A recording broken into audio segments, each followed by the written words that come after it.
گرامی قدر، اسلام ایک سچا،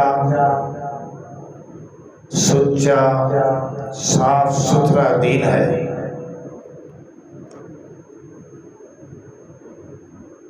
اسلام جتنا رب کی عبادت پر زور دیتا ہے، اس سے کہیں زیادہ دوسروں کے ساتھ تعاون پر زور دیتا ہے،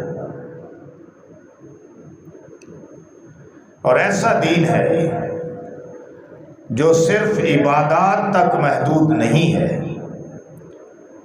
بلکہ انسانوں کے ساتھ اچھائی اور بھلائی اور حسن سلوک کی تعلیم دیتا ہے۔ علامہ اقبال نے بھی کہا، کرو مہربانی تم اہل زمین پر، خدا مہرباں ہوگا عرش بنی پر۔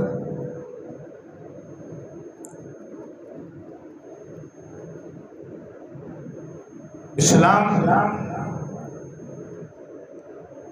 ایک دوسرے کی مدد کرنے پر ابھارتا ہے۔ وَتَعَاوَنُوا عَلَى الْبِرِّ وَالتَّقْوَىٰ کا حکم دیتا ہے کہ تقوی اور پرہیزگاری کے کاموں میں ایک دوسرے کے ساتھ تعاون کرو۔ وَلَا تَعَاوَنُوا عَلَى الْإِثْمِ وَالْعُدْوَانِ، گناہ اور ظلم کے کاموں میں ایک دوسرے سے تعاون نہ کرو۔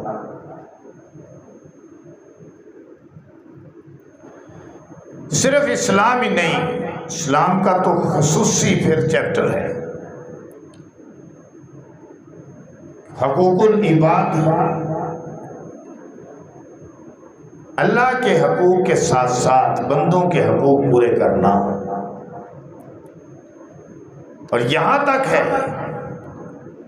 کہ حقوق اللہ کی تو معافی ہو سکتی ہے کہ اللہ اپنا حق تو معاف کر سکتا ہے، لیکن بندوں کے حقوق معاف نہیں کرے گا۔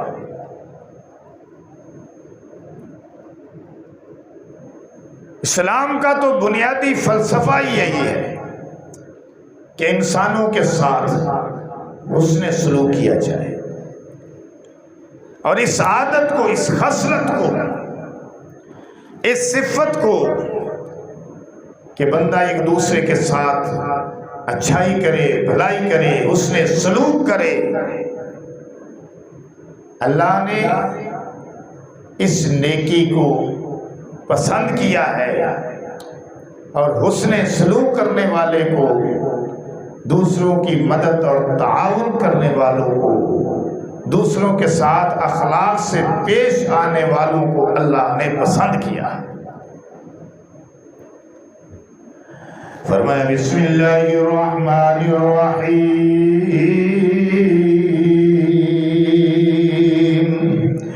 ان اللہ یحب المحسنین،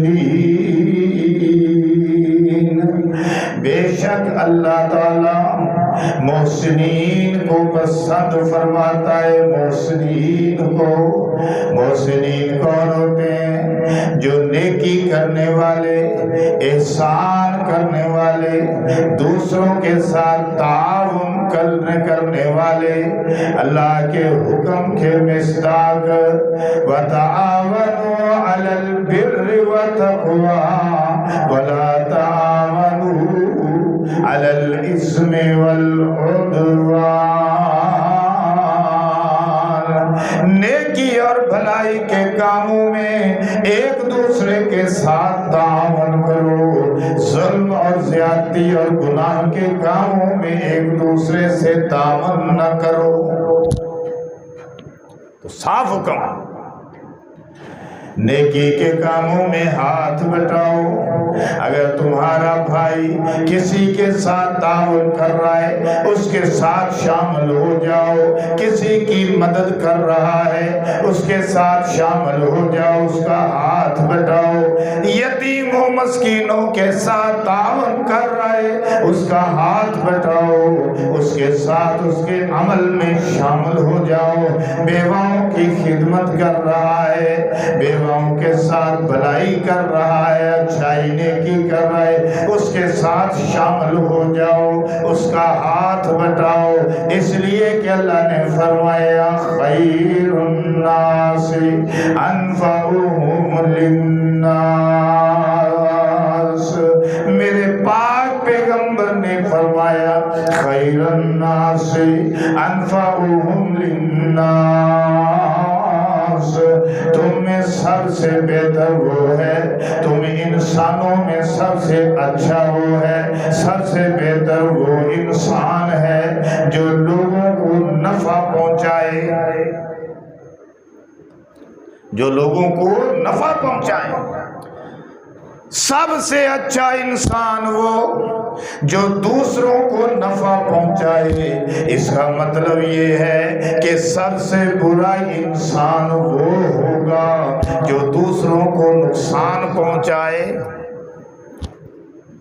سب سے اچھا انسان وہ ہوگا جو دوسروں کے کام آئے، اور سب سے برا انسان وہ ہوگا جو دوسروں کے کام بگاڑ دے۔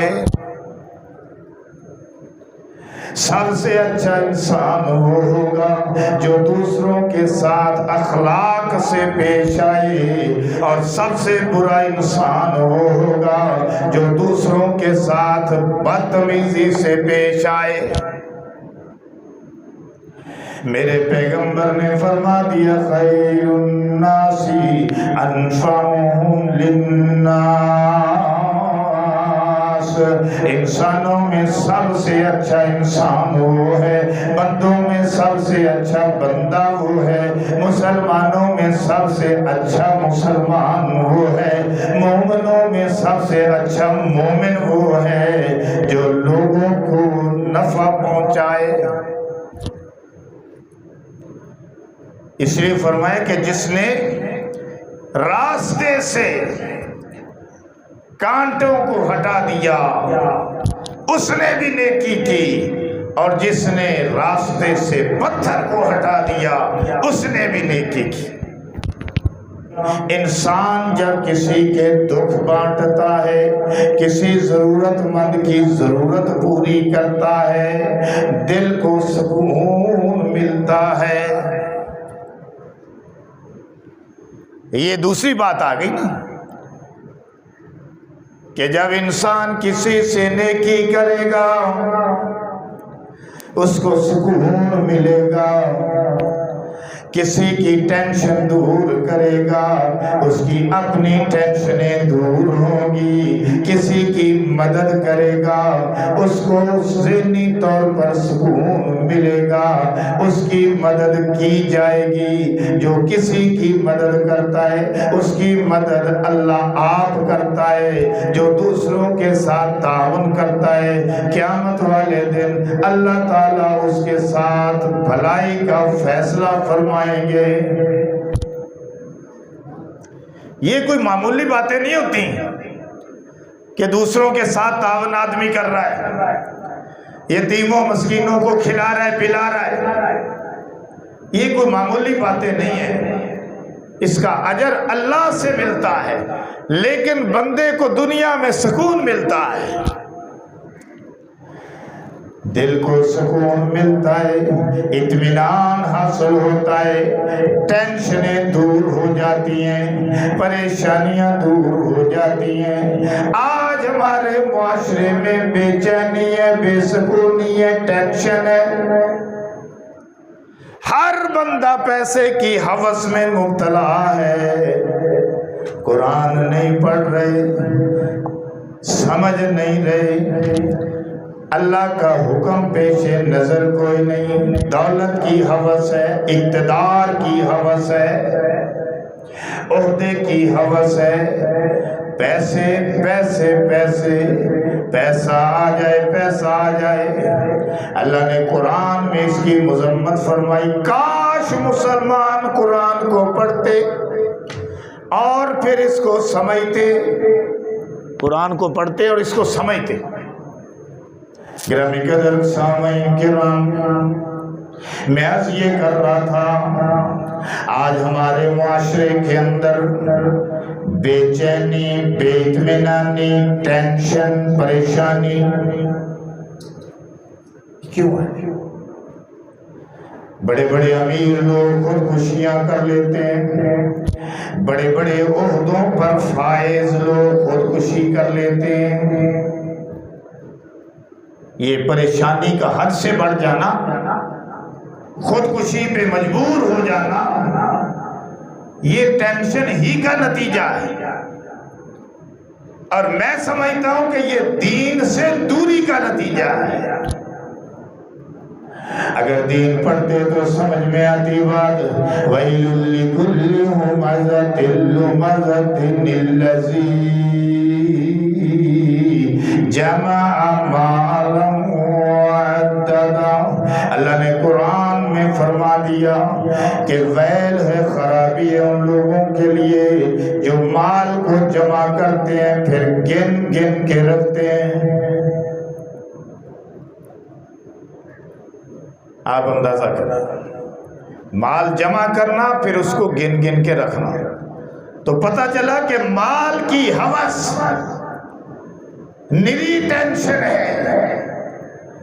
کار آ گئی، کامیابی کی دلیل نہیں، کوٹھی مل گئی، کامیابی کی دلیل نہیں، بیگمات آ گئی، کامیابی کی دلیل نہیں، کاروبار میں وسعت ہو گئی، کامیابی کی دلیل نہیں۔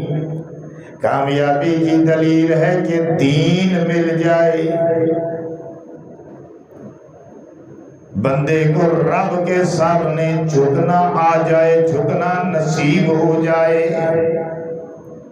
کیونکہ ہمارا اینڈ، ہمارا اختتام قبر پر ہونا ہے۔ قبر پر جتنے مرضی پلاٹ لے لو، جتنی مرضی کوٹھیاں بنا لو، جتنی مرضی زمینیں بنا لو، جتنے مرضی باغات لگا لو، آخر جناب قبرستان میں جو 8-10 فٹ کی جگہ چاہیے اور کچھ بھی نہیں،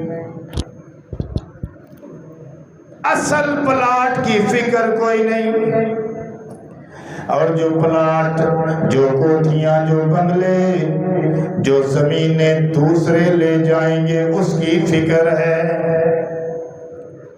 اپنے اصلی گھر کی فکر نہیں، اصلی گھر کی فکر نہیں، اور جو عارضی گھر ہے اس کی فکر ہے،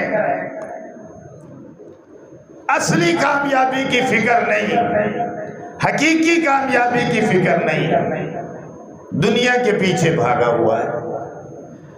مفتی حسن کی آپ کو بات سناؤں،